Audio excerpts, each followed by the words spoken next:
Vamos falar de uma coisa mais interessante, mais bonita, que são as missões no grande século. O século XIX eu gosto de pensar sempre como o século dos grandes missionários, das grandes missões. E como a gente já falou aqui, nós já comentamos isso de passagem algumas vezes, o maior esforço missionário vinha sendo, depois da Reforma, vinha acontecendo por parte da Igreja Católica Romana. Por uma série de motivos. Primeiro, que é uma igreja milenar, está estabelecida, tem estruturas prontas. Em segundo lugar, porque os países que desenvolveram tecnologia para fazer as grandes navegações eram católicos. Esse aí é crucial, faz toda a diferença, certo? Então, vamos falar agora de missões protestantes. Nós já falamos sobre os morávios, que foram precursores, e também uma coisa que a gente tem que, isso que eu acabei de falar é importante, né? Os países que se tornaram protestantes não eram países que tinham grande capacidade de navegação. Era Espanha e Portugal principalmente. Os outros eram mais limitados. Então a gente falou, por exemplo, dos huguenotes aqui na Baía da Guanabara. A França não é um país protestante. Então até a exceção em termos de Espanha e Portugal cai também num país católico romano. Só quando os holandeses conseguiram força para que eles se tornassem uma potência na navegação, aí sim, aí começam os holandeses a colonizarem vários lugares do mundo, inclusive o Brasil, como nós vamos ver daqui a pouco. Tivemos aquela primeira tentativa com os huguenotes e depois nós tivemos os holandeses em Pernambuco, certo? O século XVII foi a era de ouro dos holandeses. Eles começaram a estabelecer colônias no mundo todo e aí levava, evidentemente, a igreja e o evangelho com eles. Foram missionários holandeses na Indonésia que cunharam o termo plantar igrejas. Vamos plantar igrejas. Foi lá que eles começaram com esse tipo de expressão. O avanço alcançado pelos holandeses não foi grande coisa, mas aconteceram algumas mudanças de pensamento. E uma mudança de pensamento importante é que antes na teologia se pensava que a grande comissão era algo que Jesus Cristo tinha feito, ele tinha dito para os apóstolos. Ide por todo mundo pregar o evangelho. Era para os apóstolos. O próprio Calvino tinha esse entendimento e era o entendimento normal.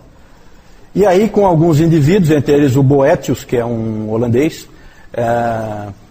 esse entendimento começa a mudar. Os puritanos também começaram a ter uma mudança de pensamento em relação a isso.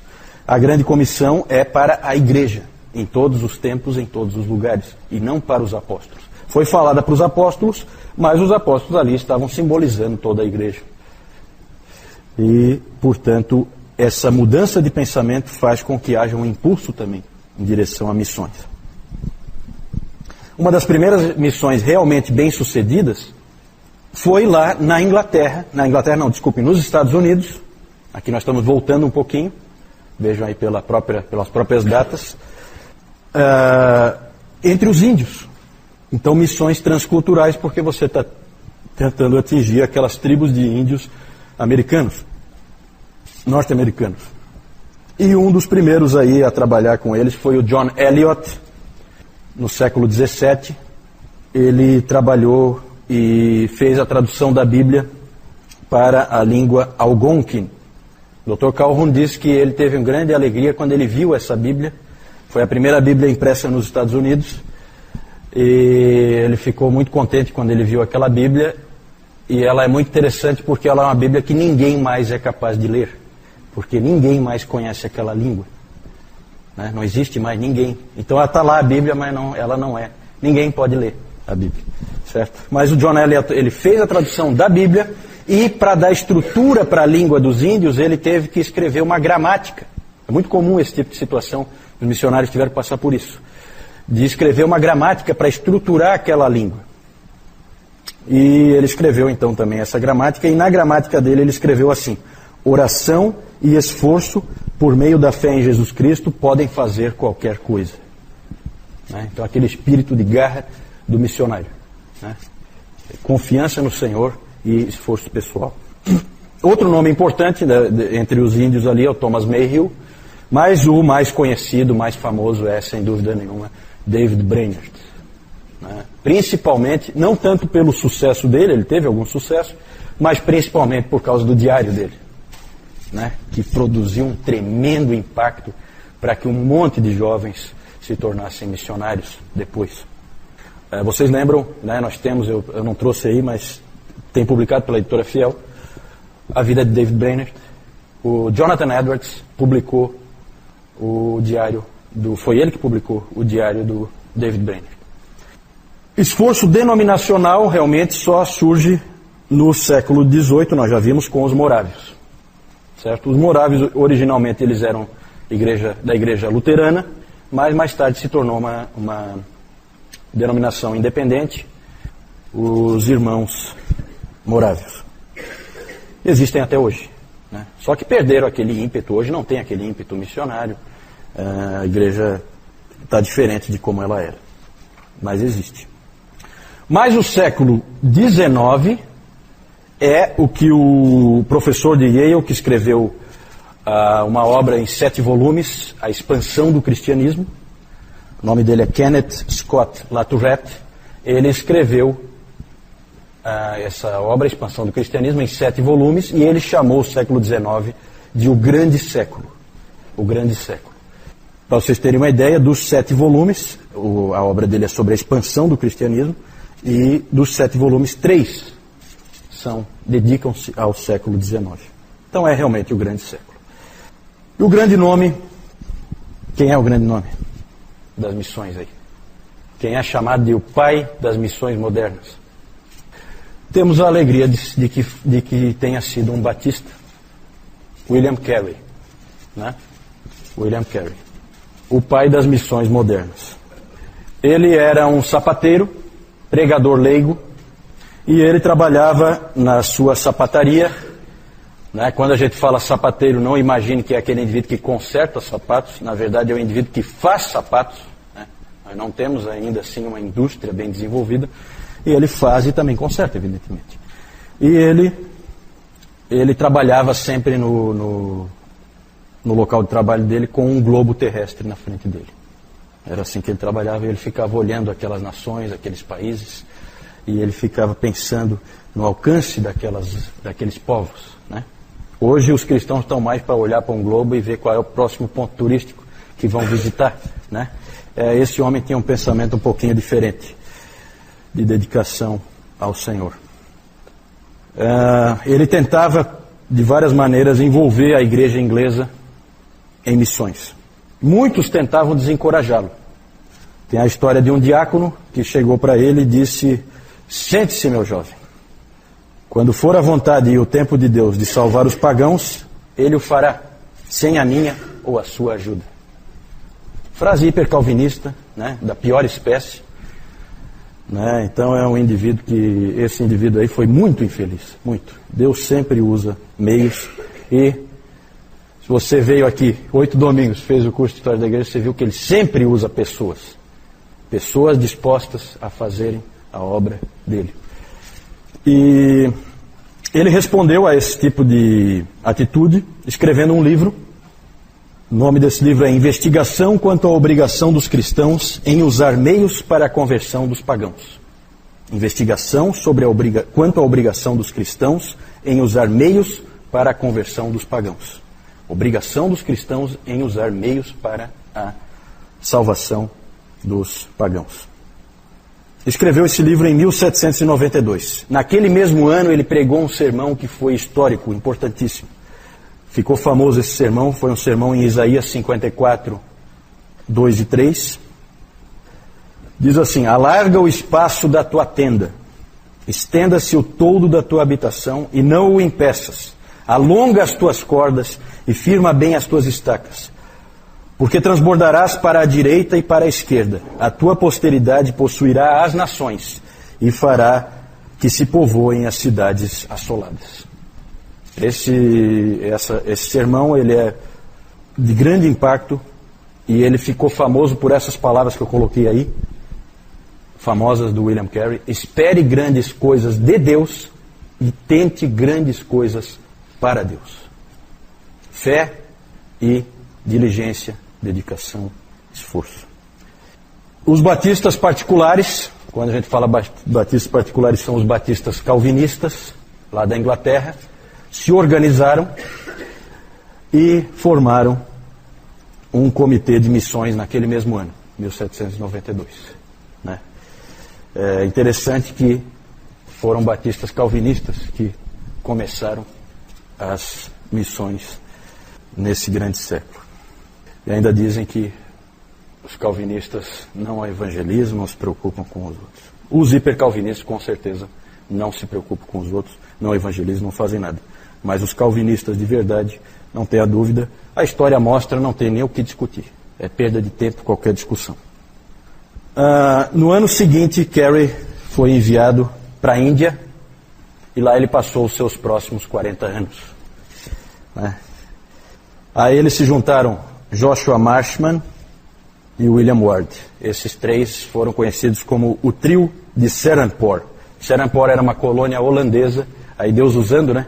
Os holandeses tinham ido antes, estabeleceram bases, e aí tinha condições deles irem e ficarem em um ambiente em que eles não fossem mortos, não fossem, né? Em que eles pudessem ter algum tipo de base de onde partir, certo? A partir dessa iniciativa, então, dos batistas, a coisa foi aumentando. E aí começou a pipocar comitês e sociedades missionárias para todo lado. Começou, então, ali com o Comitê de Missões dos Batistas Particulares e depois, já em seguida, a Sociedade Missionária de Londres, que foi quem enviou o grande David Livingstone, mais tarde, né? O David Livingstone é um escocês famoso por ser o missionário explorador. Né? Esse homem explorou a África inteira. Né? Diz que hoje, eu estava ouvindo um testemunho de um sujeito que teve na África, um missionário, e ele disse que é impressionante o quanto é conhecido David Livingstone na África, entre os povos lá. Todo mundo sabe da existência desse sujeito. Ele não é conhecido por ganhar almas, Não, o trabalho que Deus tinha para ele era desbravar, abrir caminho para os que viriam atrás dele. Interessante, né? Um aventureiro. Muito bacana a história do David Livingstone. Depois a Sociedade Missionária Eclesiástica. Ali nós temos um grande nome que é o Harry Martin. O Comitê de Missões da Igreja Congregacional foi o primeiro lá dos Estados Unidos. Certo? Aqui tudo aqui é Inglaterra, tá? Esses primeiros aqui. Aqui já é Estados Unidos. Em 1810 a Igreja Congregacional então estabeleceu o seu comitê de missões e foram enviados os 5 primeiros missionários. Eles foram comissionados em 1812 para ir lá para a Índia também, para aquela região lá. Só que durante a viagem, olha que interessante, esses 5 rapazes aí, durante a viagem no navio, 2 deles, estudando o Novo Testamento grego, chegaram à conclusão de que não havia base para o batismo de bebês. E eles, na viagem, tornaram-se batistas, certo? Em plena viagem. E é interessante isso, que me chama a atenção é que esses missionários, eles iam viajando de navio lá para aquela região da Ásia, da Índia, e eles iam estudando seus novos testamentos gregos. São indivíduos bem preparados. Isso é uma coisa que chama atenção. Vai quem está bem preparado. Eles foram comissionados e foram. 2 deles, então, se tornaram batistas, certo? E aí passou a ser importante que os batistas americanos dessem apoio para esses 2 rapazes que tinham se tornado batistas. E aí, rapidamente, foi formada uma junta de missões da Igreja Batista nos Estados Unidos para dar apoio para eles. E um deles famoso o nome dele, Adoniram Judson. Adoniram Judson. Era um deles. Que foi o famoso missionário à Birmânia. Hoje, Myanmar, né? Que é um país dos mais fechados, né? Quem acompanhou aí, agora esse ano houve um ciclone muito forte lá, que destruiu boa parte daquele país, e houve dificuldade em ajudar, porque o país é tremendamente fechado hoje. Mas ele foi esse missionário lá na Birmânia. A Birmânia ela é ainda além da Índia, você tem que ir mais ainda para o Oriente, mas é ali próximo. O que mais? Então, ali, ó, Adoniran Judson. E aí a gente não tem tempo aí, mas a gente podia falar dos escoceses, nomes como Alexander Duff, o grande John Gibson Patton, né? Vou deixar como tarefinha aí para os meus alunos, né? Já que estamos terminando o curso hoje. Leiam esse livro, gente. Aqui vocês vão ver várias histórias. Vocês vão ver a história do Adoniran Judson, vocês vão ver a história do William Carey, né? Heróis da fé. A capa não é mais assim, mas é bem resumido, bem fácil de ler, e ali você vai se emocionar com a história do John Gibson Patton, missionário às Novas Hébridas, lá perto de onde o Dayan está, né? Lá na Oceania, certo? Ele foi lá no meio dos canibais, que já tinham comido alguns missionários que tinham chegado lá antes, e ele foi com a cara e a coragem e a fé no Senhor, né, para fazer uma obra ali, e fez. Para a África nós temos histórias interessantes, como esse presbiteriano aí, William Henry Shepherd. Ele foi mandado para a África, para o Congo, lá dos Estados Unidos. Ele foi mandado, ele era filho de escravos libertos, então ele é uma pessoa negra, e ele foi lá para o meio dos nativos lá da África, do Congo. Para a China, bem conhecido, James Hudson Taylor, né? Começam, aqui a gente viu que a maioria das juntas de missões são denominacionais. Aqui começa uma missão interdenominacional, que é a missão para o interior da China, que é a missão do Hudson Taylor. Bem conhecido também, Hudson Taylor. Tudo no século XIX, aí, os grandes missionários, todos eles século XIX. Tem uma famosa frase do Hudson Taylor, né, em que ele diz assim: a obra de Deus, feita do jeito de Deus, nunca deixará de ter o suprimento de Deus. Então, é uma palavra de fé. É claro, gente, que os missionários também fizeram muitas coisas erradas, certo? Eles às vezes forçaram a barra um pouco. Eles são humanos. Eles são humanos. Me mostre um homem de Deus que fez tudo certo. Eu não conheço, né? É isso aí, essa questão do imperialismo, essa questão de você impor a cultura, impor os valores, impor os princípios para outros povos, é uma questão filosófica. É válido ou não é válido? Para o cristianismo sempre é válido, sempre, porque é uma questão de salvação da alma, né? Para os pagãos isso aí é a maior bobagem que existe, eles rolam de rir no chão, se a gente falar uma coisa assim. Para nós, é válido sim fazer com que aquele índio lá no meio do mato pare de adorar Tupã e passe a adorar Jesus Cristo. É claro que tem duas maneiras de fazer isso. Ou você faz como muitos jesuítas fizeram junto com os espanhóis, e você faz o indivíduo ajoelhar com uma espada no pescoço, ou então você prega o evangelho e ensina coisas para eles, como os missionários faziam. Os missionários trouxeram civilização. Os próprios povos ali querem aprender. Sabe, hoje eu planto, eu não produzo nada, é um desastre. Aliás, às vezes eu não sei nem plantar, eu não conheço a agricultura. Vem um missionário aqui, ele me ensina como é. De repente essa minha terra aqui, eu produzo um monte de coisa. Quem é que acha ruim isso? Né? Se ponha no lugar daquela pessoa. É muito cômodo para um indivíduo que está comendo churrasco em casa e depois deita numa poltrona, ficar falando que o índio tem que ir lá viver naquela situação em que ele vive. Vai perguntar para o índio se ele quer viver assim, né? Ou se ele quer a civilização também. Lembra dos bárbaros vindo para o Império Romano? Eles queriam escolas, eles queriam hospitais. Eles não querem ser bárbaros, eles querem civilização. Por isso que eles vinham, por isso que eles invadiram. Porque nós queremos fazer parte de Roma, né? Então é uma questão filosófica, é evidente que aí há um ataque frontal aos princípios cristãos, né? E é claro que tem coisas erradas que foram feitas também, excessos, né? Sempre vai ter, sempre vai ter. Isso aí é inevitável, né? E é claro que é tudo meio misturado. Na verdade, nós vimos na história da igreja que todo tipo de excesso ocorreu. Nós vimos o Lutero defendendo, por exemplo, que fossem massacrados os camponeses, né? Será que é muito diferente? Os camponeses revoltosos, ele apoiando. Não, vamos com armas mesmo. Eles pegarem armas, nós também vamos pegar. Então são erros, são manchas, são. Ninguém está negando, né? Agora, tem almas salvas. Isso aí é importante. Isso é importante. Cada alma salva vale, né? Ok, gente, nós temos que correr um pouquinho. Aqui só mostrar para vocês John Eliot, missionário entre os índios americanos. David Brainerd, aqui o Brainerd pregando lá, ó, no meio das, né? Bacana aí essa imagem. William Carey, aqui, né? Uma semelhança. Uma certa semelhança.